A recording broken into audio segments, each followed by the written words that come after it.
Hello friends and welcome back to my channel. My name is Holly. Welcome if you're new.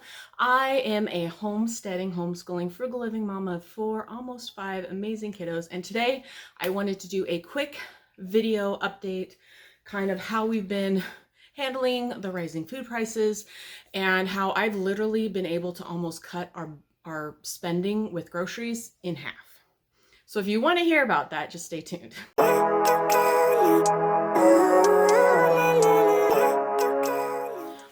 Okay, so it's no surprise that prices are going up. We're getting to the end of summer, we're in the middle to end of summer, and I am definitely feeling the pressure, so to speak. So I wanted to just give you, I have 5 little tips that we've been kind of utilizing. I've been honest with you, like since February, we've been spending probably close to $2,000 a month, and that's gas, food, groceries, which is a lot. So we have done some adjustments in June and now July. And I'm trying to get this out like in the beginning of July so you can kind of see what we've been doing. And last month we were able to cut it in half. Literally, it was less than $1,000 for all that. So one thing that does help, of course, is school's out. I was driving my kids to a co-op twice a week. So that, of course, was expensive because gas prices. So we've not been driving as much, which is good. But I wanted to kind of give you a rundown of what we've been doing to kind of help us save money on our groceries, just be better about, like utilizing the resources we have. So anyway, tip number 1, and I have it written down here, so don't mind me, is buy your meat in bulk. So what we started doing, I know not everyone can do this, but I know that if you have an Aldi's, we don't have Aldi's where we're at. Costco is pretty decent prices. It's generally, you can get it cheaper per bulk. What we started doing a couple years ago, basically during when the pandemic happened, is we buy a quarter cow from a local farm.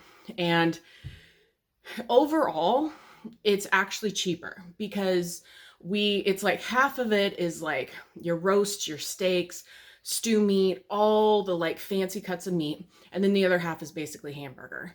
And even I think last year, it has gone up a little bit this year, but it was about $5.50 something per pound. Now that's including everything. So we started buying a quarter cow. We generally buy it in like September time. And you can normally, if you find a local farm, you can normally start by putting in deposits, and sometimes you can make payments. And that's kind of what we've done because obviously it's a big chunk at once. But that is our meat for the year. We still have hamburger left over, or not leftover, but we still have hamburger that we're working through. And the goal is to kind of finish up all our beef, using it up by, when we're picking up our new cow in September. Chicken.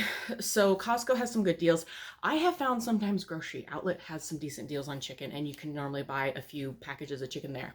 What we started doing, because I have some kids with some medical complications, let's just put it that way. And so we're trying to be cleaning up our diet to really help them.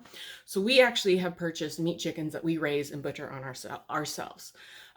If you want me to make a video talking about that, let me know in the comments below, because we did it last year and I talked maybe a little bit about it, but it is not cheaper, but for the quality of chicken you get, it is basically paying the same price as you would pay for a factory farm chicken in the grocery store, but you're getting like a pasture raised or organic chicken, because that's what the feed we give them. They have a really big chicken house that they live in, so they have plenty of room to roam. They free range. They literally get all the grass and bugs that they want while they're alive. So that's what we've done. Buying your meat in bulk really helps. If you don't have a deep freeze, maybe look into getting one. You can find the smallish ones that can fit a quarter cow in it. Just FYI, because we now have 2, but we started with the small one, and it was like $200 and some odd. And so check the sales. I do think a deep freeze is a really good idea, especially if you want to buy things in bulk and keep them safe and freeze them. So tip number 2, keep meals simple. Don't experiment unless like you're getting, like if your friend has a garden and they're giving you a bunch of like fun, fresh produce that you've not cooked with before. But my thing is like every time I try to like experiment, my kids will never eat it. So now's not the time to be trying a bunch of new things. Just stick with what you know your kids will eat, is healthy. I mean, back in the day, it used to be meat, some sort of starch like potatoes or rice, and then a vegetable. And that was dinner.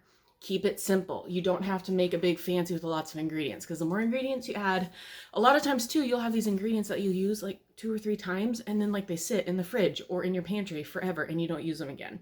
So just keeping things simple, not experimenting, really helps. Okay, this is the biggest one that we've started doing. So this is our monthly meal plan for July. So you can see I have breakfast, lunch, and dinners. So this has been a game changer. I started this probably middle of June last month, and I actually planned out June and July. The thing is, you can go on Pinterest, and I'll try to leave some links below, and there's tons of like sample menus for like dinners. How we do it, and this is going to go into point number 4.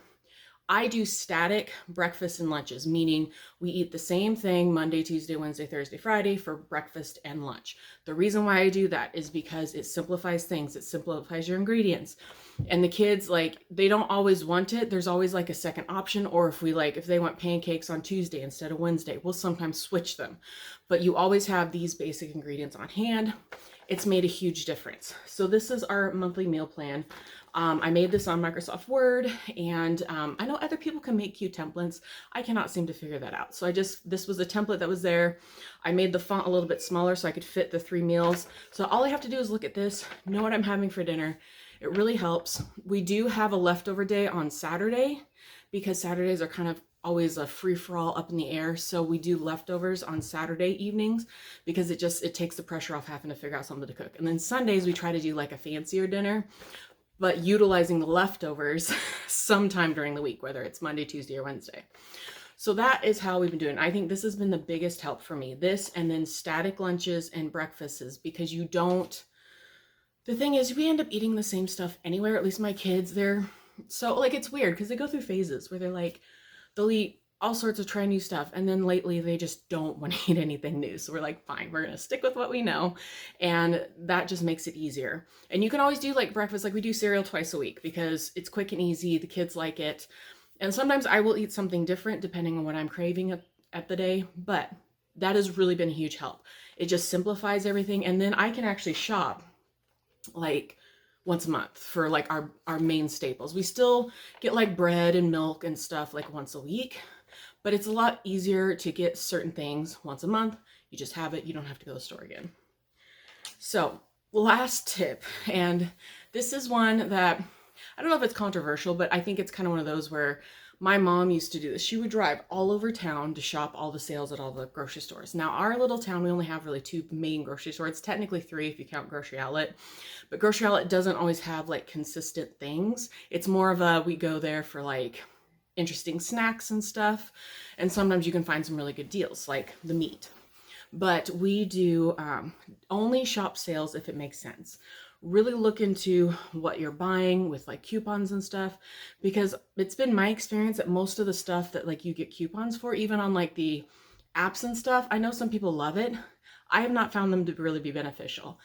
And a lot of coupons are like for processed food, or they're for things that are not like really what we would normally eat. So we would buy it and then it would sit there. So it's not really, unless you're going to be buying it anyway.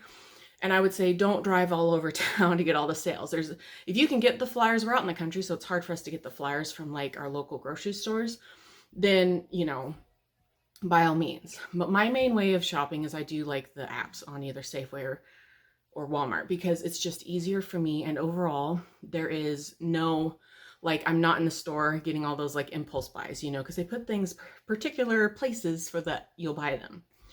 So we have found all these tips helpful. They're probably things that you've already heard before, but I really feel like the monthly meal plan has probably been the biggest game changer for our family.